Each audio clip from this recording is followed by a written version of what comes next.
While the mission of the Air Force Reserve is simple, to provide combat-ready forces to fly, fight, and win, the way we accomplish that mission is complex. It requires a lot of amazingly talented and professional people like you to do that. Welcome to Airmen's Moments.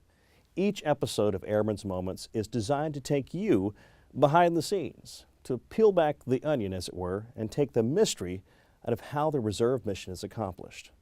From the flight line to the smallest support unit, our leadership from the Air Force Reserve Command will visit with the outstanding citizen airmen, non-commissioned officers, senior NCOs, officers, civilians, contractors, and families who make it happen every day across the command. In this episode, Lieutenant General Maryanne Miller, Chief of Air Force Reserve and AFRC Commander, sits down in our studio with Senior Airman Angelica Estrada from March Air Reserve Base, California.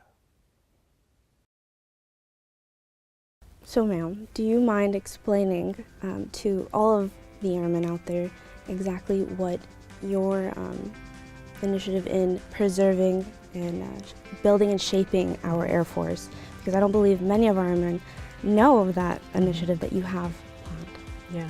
Well, first of all, I'm glad you knew that, right? Preserve, build, shape. It's important.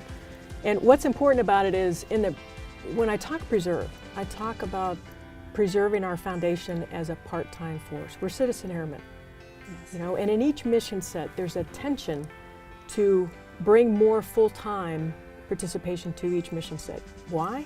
Because the active component numbers have gone down over the years. So there's less people doing the mission that we need to do for our combatant commanders. So with that tension, we all look at each other and go, we need more full-time. So they'll look to the ARC, the Guard and the Reserve, and say, is it possible for you to bring more full-time mission set to the different missions that we have across? We can, and we have where it's important and where we have the resources to do that. But it's important that as a reserve component, and it's true for the Guard or the Reserve, it's important that we keep the focus on the part-time force, because it's less expensive than a full-time force. We are the experience.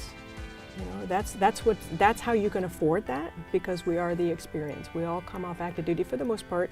Over 90% of us have served on active duty before coming to the reserve. What do I mean by building? Building on the capabilities for today's fight.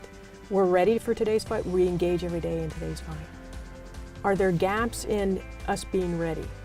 And that's what I've asked the wing commanders. That's what I've asked the units to say. Let's look at that. Let's make sure that we're constantly building for today's fight, and we're constantly building and increasing our capabilities in that environment, because that's important. The enemy has a vote. The enemy changes their tactics every day. We have to keep up with that. Mm-hmm. We cannot lag in that.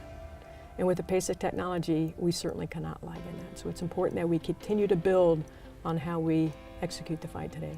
The last piece is shape. This is where all of you come in, the millennial generation. What is it going to look like in 20 years?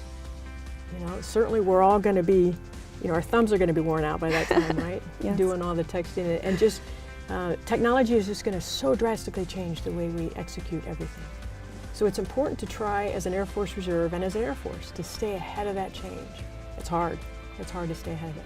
But with the contributions of the millennial generation and us understanding, because you get the technology thing, we need your generation to help shape where we're going in the future. So we've got to figure out, from an intelligence perspective, a cyber perspective, how do we shape and be prepared for that future fight? That's where you all come in. So it's important I understand you all as your generation. So how best do I communicate to your generation? A good way to reach out to our generation is social media. It is huge now today. Yes, we're constantly on our phones.